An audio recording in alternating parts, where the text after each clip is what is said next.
Hello, this is a video for assignment number 4 in Algebra 1, solving two-step equations. And yesterday we did one-step equations, and today is very similar to that. The only difference is that now we're undoing two steps, and we have to remember that the order we undo those two steps is important. Just like putting your shoes and socks on in the morning, you put your socks on first and then you put your shoes on. Well, after school or when you get done and you want to take your shoes and socks off, you can't start with your socks. You have to start with your shoes off and then your socks. So you're undoing things in the opposite order that you would do them in the first place. And so when we solve two-step equations, we're still going to use the inverse function and do the opposite of different operations, but we're going to do them in a way that is the opposite of what we would normally do if we knew what the variable was. So again, we want to find the solution here for x that allows this equation to be true. But there's two things we're doing to x. We're multiplying it by 2 and we're adding 12. Well, if we knew what x was, we would start by multiplying by 2 and then we would add 12 to get 6. So what we're going to do is undo those in the opposite order. So if we start by multiplying by 2 and then we add 12, we're going to start by first getting rid of the adding 12. We're going to subtract 12 from this side and we're going to subtract 12 from the right side. Because adding 12 and subtracting 12 undo each other, and these two things then are gone. And all we have left then is the 2x. And 2x equals 6 minus 12. 6 minus 12 is negative 6. And so what we've done is we've undone the first operation. We know that when we take 2 times whatever x is, it has to be negative 6, because negative 6 plus 12 is 6. And so now we want to undo the multiplying by 2 to get the x by itself. And the inverse of multiplying by 2 is dividing by 2. So I'm going to divide both sides by 2. Here the 2's cancel out and we have x. And x equals negative 6 divided by 2, which is negative 3. Now we want to make sure that this is correct. So we're going to take that negative 3 and just mentally we're going to plug it back in to make sure that that is actually the solution. 2 times negative 3 is negative 6. Negative 6 plus 12 does equal 6. And so we know that our solution of x equals negative 3 is the correct answer. That's what x has to be to make that statement true. Let's move over here and look at b. b is a little bit different because the variable is on the right-hand side of the equation.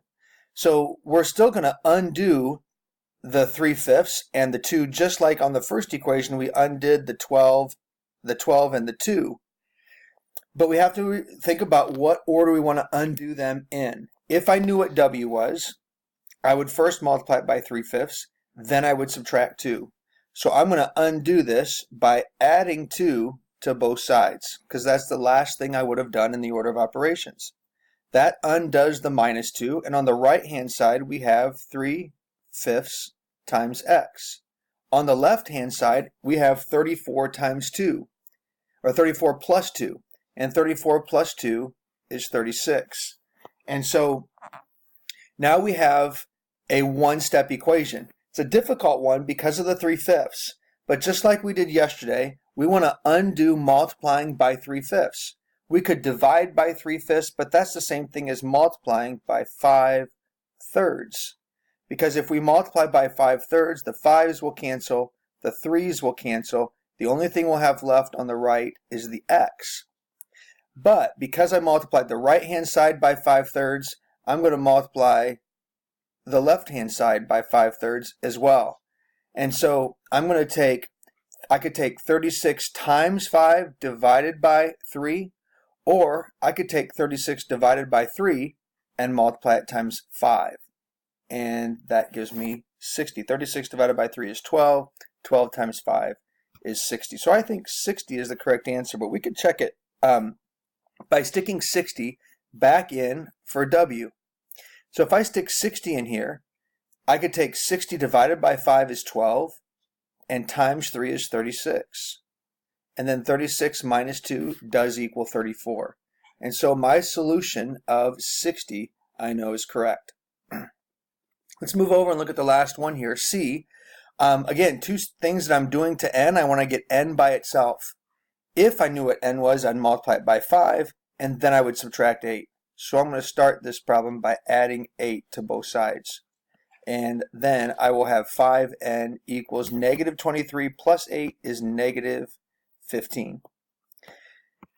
So that's undoing the first operation. Now I want to undo the second operation, which is multiplying the n times 5. So I'm going to divide both sides by 5. And here we have n equals negative 15 divided by 5 is negative 3. So I think that's my solution. And if I stick negative 3 in here for the n, 5 times negative 3 is negative 15. And a negative 15 minus 8, that's the same thing as negative 15 plus a negative 8, does give me negative 23. And so I know that my solution of n equals negative 3 is correct. And those are my solutions. Let's take a look at this next slide. We still have some more equations here, just a different variety of them, but they're all two-step equations. If we start with A, I'm going to start by undoing subtracting 7 by adding 7 to both sides, not 5. And so if I add 7 to both sides, here these 7s will cancel each other out, and I'll have m divided by 3 equals negative 10 plus 7 is negative 3. Then this means I'm taking m divided by 3. Well, I want to undo dividing by 3, so I'm going to multiply by 3. And so these undo each other, and when I take negative 3 times 3, I get negative 9. Part B is a two-step equation. I'm going to start by getting rid of the positive 6. Now, a lot of people would say that that's a negative 6, but this negative sign applies to the k. There is no sign in front of the 6. That means it is a positive 6. So I'm going to start by subtracting 6 from both sides. So 6 minus 6, those undo each other. I still have the negative k, and that negative k is equal to 2 minus 6, which is negative 4. We talked about this a little bit yesterday, but if I have a negative k, that's like negative 1 times k. So how do you undo multiplying by negative 1? Well, you divide by negative 1. And if I divide by negative 1, the negative 1 cancels each other out, and I have k equals negative 4 divided by negative 1, which is positive 4. Again, we could go and check to make sure that this is right. If I take 6 minus 4, that does indeed equal 2, and so I know that this is my solution. Let's take a look at C. Here we have some decimals that we're working with. Here we're going to take, if I knew what h was, I'd start by multiplying it by 4, and then I would add the 7.2, and this 7.2 is positive. So I'm going to get rid of the positive 7.2 by subtracting 7.2 from both sides. 7.2's cancel each other out, and we have 4h is equal to 19.2 minus 7.2, which is an even 12. So now we want to undo multiplying by 4, which is dividing by 4. So I'm going to divide both sides by 4, and 12 divided by 4 is 3. If I checked it, 4 times 3 is 12. 12 plus 7.2 is 19.2. So I know I have that one correct.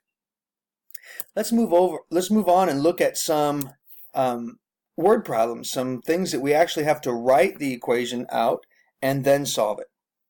So here we have a situation. You suppose you went out to lunch with 3 of your friends, and all 4 of you bought a medium pop, and you split a pizza, and the pizza cost $14.50.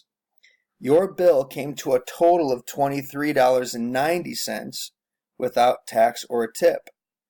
The question is, how much is a drink cost? So I'm going to let the D represent the drinks. And how many drinks did we buy? Well, you were there, 3 of your friends were there, so all 4 of you bought a drink. That's 4 drinks. Plus the price of the pizza, which was $14.50. That gives you the total cost, which is $23.90. So here's our equation. and it's a two-step equation. There's two things that we're doing to D, which represents the number of drinks. We're multiplying it by 4, and we're adding 14.5. So to solve this, the first thing we're going to do is subtract 14.5 from both sides. That's $14.50. Here they undo each other, and we have 4D is equal to $23.90 minus 14.5, and that is going to be, let's see, this is 0.4. 23 minus 14 is 9. So we have $9.40 for the 4 drinks. Well, then we want to undo multiplying by 4 by dividing by 4. And so each drink is $9.40 divided by 4. And there's several ways that we could do that. What I'm going to do is take out my calculator, and if I take $9.40, 9.4 divided by 4, that's $2.35. And so how much does a drink cost? Each drink was $2.35. Very good. Let's move on to the next situation. Next situation, your mom went out and bought you a calculator for $15.70, and she also brought 12 brand new pencils. She spent a total of $21.10. So how much was each pencil? So again, here's the story. We're kind of changing this entire English into an algebraic sentence. She spent $15.70 on your calculator, plus she bought 12 pencils, and I'm going to let P represent each pencil, or the price of a pencil. So if she bought 12 of them and they were 20 cents a piece, it would be 12 times 20 cents. Plus your $15.70. This added up to a total of $21.10. And there's our equation that represents this entire situation. We want to get the P by itself. So if we knew what the cost of a pencil was, we'd multiply it times 12, then we would add $15.70. So I'm going to start by subtracting $15.70 from both sides. And if I do that, then I have 12P equals $21.10. $21.10 minus $15.70. And again, I'm using my calculator here. $21.10 minus $15.70. Messed up here. $21.10 minus $15.70 is $5.40. So the $5.40 is the total amount that she spent on the pencils. And so we want to find out how much each pencil is. We would multiply the P times 12. We're going to undo multiplying by 12 by dividing by 12. And so each pencil is $5.40 divided by 12, which is 45 cents. So when the question asks how much is each pencil is 45 cents. And there you have it. Now you have enough information. You can go ahead and work on assignment number 4.